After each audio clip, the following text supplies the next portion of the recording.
End of year test 1. Dr. Andy Garcia is no ordinary vet. He works in one of the largest zoos in North America, and lions, giraffes and golden eagles are just a few of the many species that he is responsible for. I'm pleased to say that Andy is here in the studio today to talk about his career. Welcome to the show, Andy. It's good to be here. So what's a typical day for you like? I guess it's not your average 9-to-5 job. Well, you could say that. To be honest, I tend to get to the zoo at the same time each morning. And pretty early too, at 7 on the dot, in fact. But then, my day can take me anywhere. Yesterday morning, for example, I started out operating on a camel which had torn some ligaments. Then I had to go check on a lion with a sprained ankle which should have got better but hadn't. Then it was off to see about some of the birds. We have a vulture with a sore throat, which is no fun if you have the throat of a vulture, I can tell you. Basically, I'm on the go all day, and how long my day lasts depends on how healthy the animals are. It's not unusual for me to head home at midnight, but then again, some days I get to go home in the middle of the afternoon. What's the most challenging part of your job? The most challenging part? I suppose performing an operation on huge animals like elephants and rhinos is pretty demanding, but I guess what I find most challenging is working with species that are really unique. There are animals in the zoo which are both rare and weird. Sometimes we don't even know what they should be eating or whether their behavior is normal or not. It means that when they get ill or show signs of stress, it becomes a really difficult job to find out exactly what's wrong. I guess it must be next to impossible to diagnose an animal if you have no idea how they are supposed to look when they are fit and well. Exactly.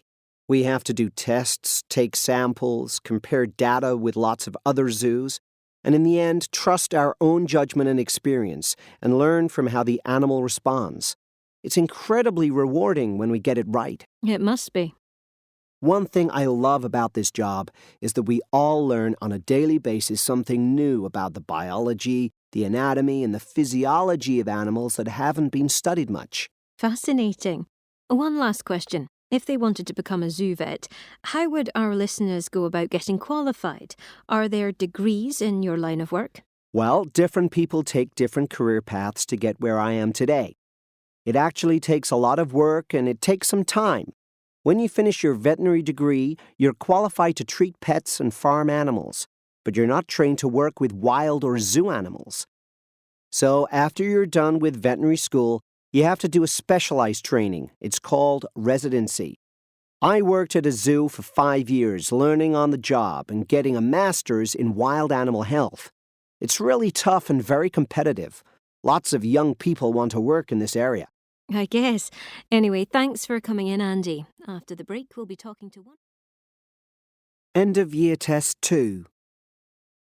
Welcome to Jobs on the Line.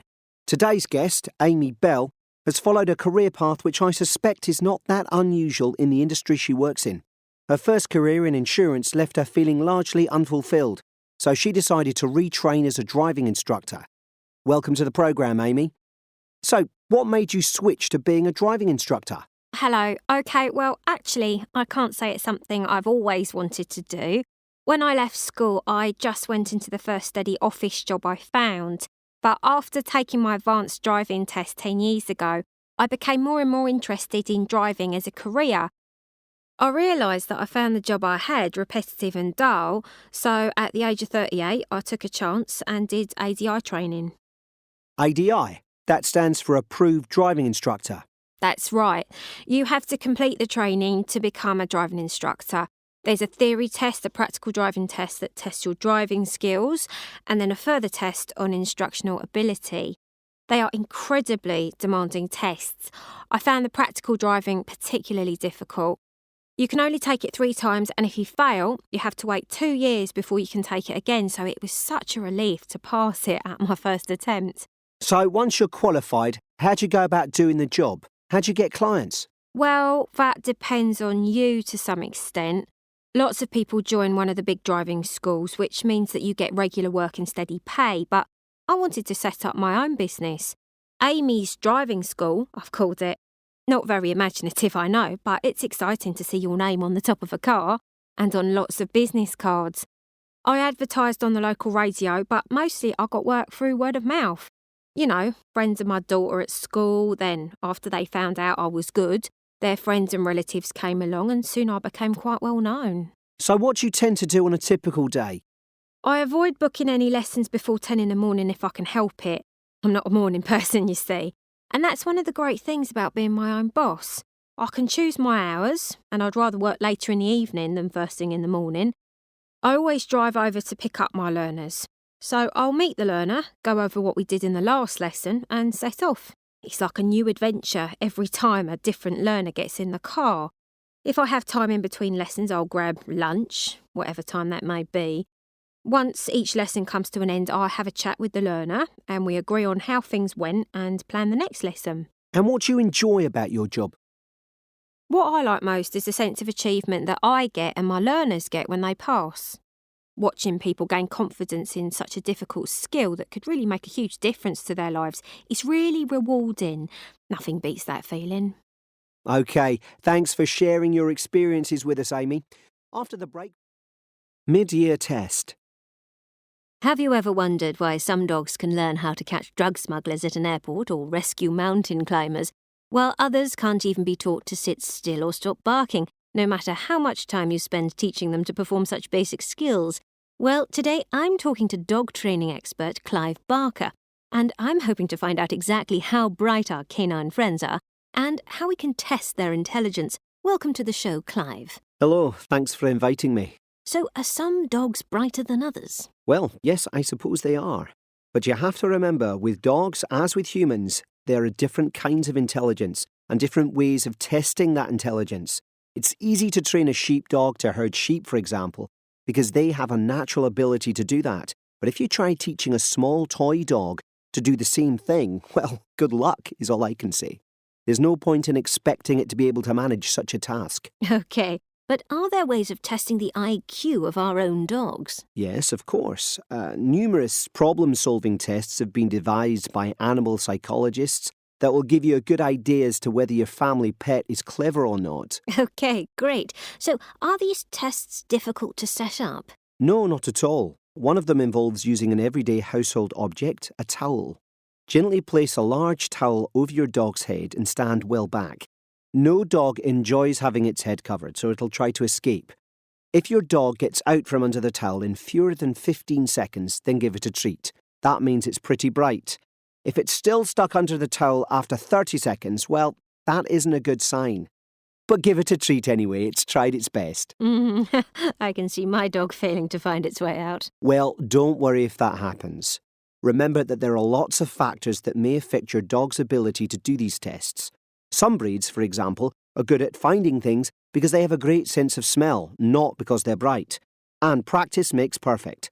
Encourage your dog to keep working at these tests. You can really develop their learning ability. Dogs, just like humans, can get better at solving problems. OK, I'll remember that.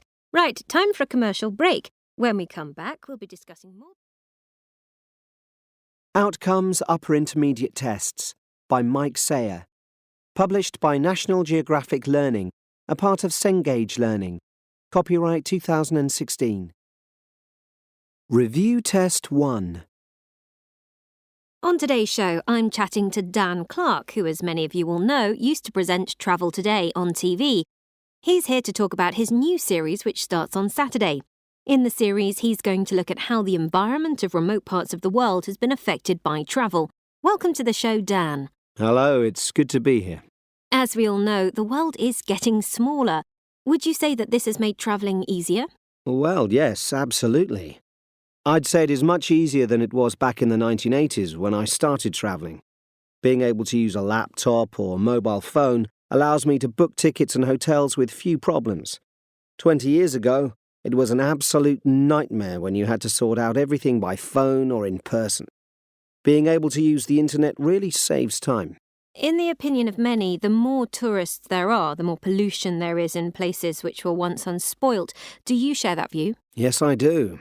And in my new TV series, I go back to places I used to visit when I was a young travel journalist and find out to what extent they have changed.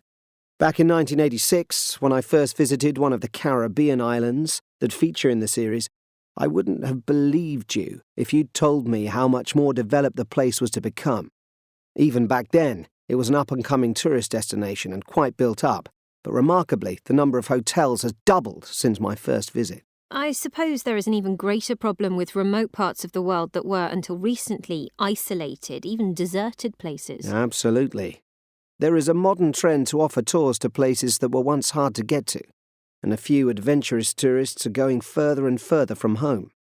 The problem is that these regions have such delicate ecosystems that tourists, even well-intentioned tourists who care about the environment, can quickly have a dramatic and negative effect.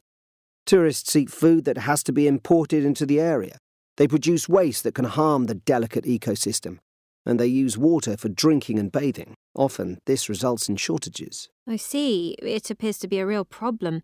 I look forward to finding out more about it when your TV series begins. Review Test 2. Hello. If you've ever wondered what it would be like to work as a radio reporter, then today's programme is for you. I'm going to interview Liz Jones, who has been a reporter for Digital One and on the long-running science programme Innovations. Nowadays, she works as a freelance reporter in the north of England. Welcome to the show, Liz. Hello, it's good to be here. So, I'm going to start with an obvious question, I suppose. What makes a good reporter, especially on the radio? Well, I suppose in many ways it comes down to what you sound like as well as what you say, of course. Technically, radio reporters need to learn how to sound clear, confident and authoritative, cutting out all the pauses and the ums and ahs. Much of my job now, and in the past, has been about interviewing people, ordinary people usually, and getting them to say interesting things on air. As you gain experience, you learn what sort of questions work and how to encourage people to open up, or in some cases, shut up. Would you say that being a radio reporter is very different to being a TV reporter? Well, not completely. The long hours and the low pay are certainly comparable, and the stories we cover are often very similar. The main difference is that TV reporting is all about the pictures. You're trying to get great visual images when reporting on a news story, and what you say is often actually trying to explain to the viewer what they are looking at. On radio, of course, you need sound to bring stories to life, so the challenge is to describe things so that people can visualise them. Some of our listeners would love to be a radio journalist. Do you have any advice for them? Well, it's a competitive industry. Lots of young people are keen to get into radio journalism because it seems so glamorous. And at the bottom, you aren't going to earn much, if anything. I started out by volunteering to work for the radio station at my university for free. I had to come up with my own news stories and work out how to operate all the technological equipment by myself. It was hard work, but great fun. So that's my advice. Be prepared to offer your services for free, have a go at anything, keep trying new things, and learn on the job. OK, thanks, Liz.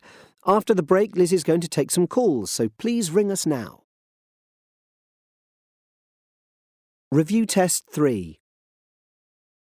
On today's show, I'm chatting with internationally famous cookbook author Paola Chiellini. Welcome to the show, Paola. Thank you for inviting me. You have just written a new cookbook called Italian Secrets. It's a wonderful book with fabulous recipes, if I may say so. I was wondering why you decided to write this book. Well, to be honest, it wasn't my decision. I was asked to write it by my students. I have written 3 cookbooks, this is my 3rd, and I never set out to write any of them. I have been teaching cooking for 20 years, and all my recipes have been inspired by the young cooks I have taught. As you say, you've had a long teaching career, teaching home cooking to 2 generations of cooks. In your opinion, what is the most important skill that the home cook should have? Oh, taste, I think. Yes, taste. That is very important. You don't need any complicated techniques or anything like that, but you do need to be able to tell whether a dish needs more salt or pepper or whatever. Oh, and good ingredients are essential, of course. How can people identify the best ingredients? I don't think that is very difficult. Take salad, for example. If all the leaves are very tired and don't stay up, then you know they aren't very good. Meat is more difficult to choose, but if you can talk with the butcher, I think you will find what is good and what you have to buy for that particular dish. Fish is very easy because if you have a nose, you can smell it. If it doesn't smell good, then don't buy it. Let's go back to your teaching. What were things like when you began teaching cooking? Did your students know a lot about the subject? It was very challenging. I found out that people simply didn't know very much about food. They didn't know the names of any vegetables other than the most obvious ones. And they didn't know how to cut meat, or indeed, what parts of the animal different cuts of meat came from. And has a lot changed since you started teaching cooking? It is much, much better now than it was when I started. The knowledge of ingredients, the understanding of different ways of cooking food.